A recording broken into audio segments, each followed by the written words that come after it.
If you're a first responder, there are beliefs that make you really good at your job. Push through, never give up, always looking for problems. And those work great when you're on scene. They keep you and others alive, but they destroy your health off shift. But that's not a character flaw. That is just conditioning. And what I'm going to teach you today, the 5 primary drivers, is how you recondition your mind so that you're good on scene and you're healthy at home. This isn't about more motivation or mindset hype. This is about understanding the system that your body operates under, because the operating system controls everything downstream from it. If you're always doing things that go against what your body needs in the moment, you're only going to accelerate your burnout. Think about a fire. If you throw gas on top of a fire, you're only going to make a bigger fire. That's what happens when you take the beliefs from the job and you take them home with you. You're throwing fire on top of fire, and you're human. You need to have some downtime. That's why you need to understand what these 5 primary drivers are and how you can use them to rewire your mind. The life that you have created follows the same sequence. It's beliefs creating thoughts, thoughts creating feelings, feelings creating actions, and actions creating results. So whether you're conscious or unconscious,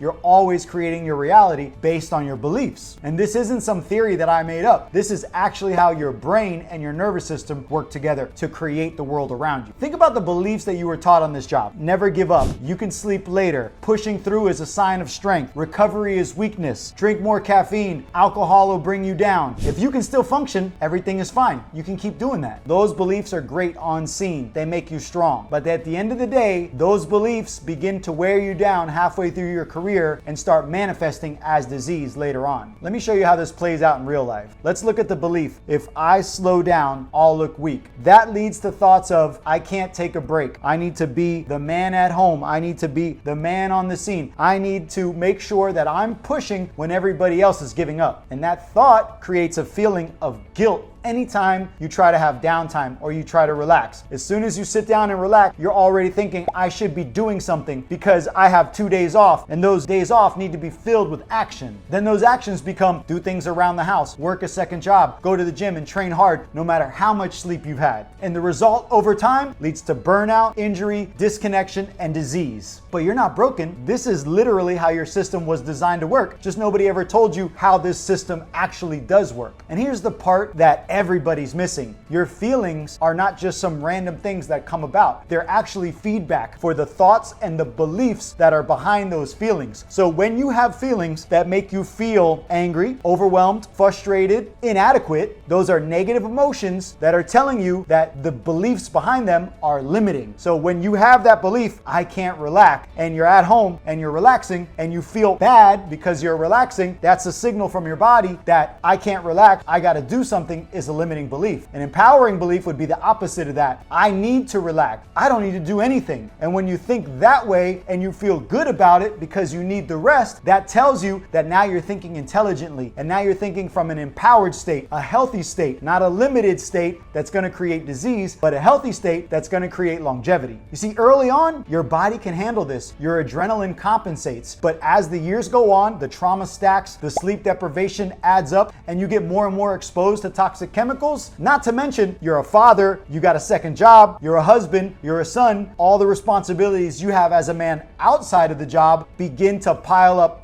and pile up. And all that stuff you compartmentalized over the years begins to manifest. At first, you might have a little bit of high blood pressure, or you might have a little bit of a heart arrhythmia. Then you start to get dizzy when you get up because your blood sugar's off, and you start gaining weight and you can't get rid of it. And now when you try to go to bed, you wake up all the time at 3 a.m., 4 a.m. You can't go back to sleep. Now you're starting to have less sleep. You're starting to have insomnia. Now you have anxiety, a layer of anxiety running underneath everything. Now you're disconnected from your wife because your hormones aren't working. So little by little, these things creep up and you don't notice them because over the years, you just think it's normal. But one day you wake up, you have high blood pressure, you have low libido, you have low testosterone, you're not connected to your wife, and you feel like shit. And this is how the beliefs that make us really good first responders destroy our health. So what I have people that I work with do in the first week that we work together is look at their feelings, because it's hard to determine what a limiting belief is because they're so ingrained in us. So I have them look at their feelings. As soon as they feel frustrated, overwhelmed, upset, or like they're not doing enough or they're unworthy of something, that's a key to let them know they're in a limited state of thinking. So that emotion, what's the thought making me feel that way? Oh, my wife told me to clean up around the house. She doesn't know how tired I am. The belief is she shouldn't be telling me what to do, and that creates anger. So the opposite of she shouldn't be telling me me what to do is she should, because she's my wife and she was raised in a different home and she has different beliefs than I do. So by you allowing her to be herself, you don't get angry at her. Or on the flip side, if you've worked all night long and you don't feel like going to the gym, but then you start to feel guilty because you're not going to the gym, then you need to realize, what's the thought behind the feeling of feeling guilty? Well, that I should go to the gym, and that makes you feel bad. That tells you that's a limited belief. If you tell yourself, today I need to relax because I ran 5 calls after midnight, and if I train in this state where I'm compromised, I'm gonna create more damage. Then you know, wow, that feels a little bit better. That's intelligent. That's true. So instead of looking at your feelings and saying, I shouldn't do something and making you feel guilty, look at the thought behind it, change it, and see what the feeling is. If you think, hey, you know what? In order for me to have a nice long career, I can't work out hard after having 5 calls after midnight. See how that makes you feel. If that makes you feel better, if that makes you feel more aligned, then you know it's the truth. And then you know you could take a day off. You see, what most first responders never get taught is that our minds control our lives. And these 5 primary drivers, beliefs, thoughts, feelings, actions, results, is how we manifest or create our reality. And either you're unconsciously creating it or you're consciously creating it, but you're always creating it. So what you need to do is understand that I have the power to rewire my mind and to create the life that I want. If you want a life of health, longevity, and success,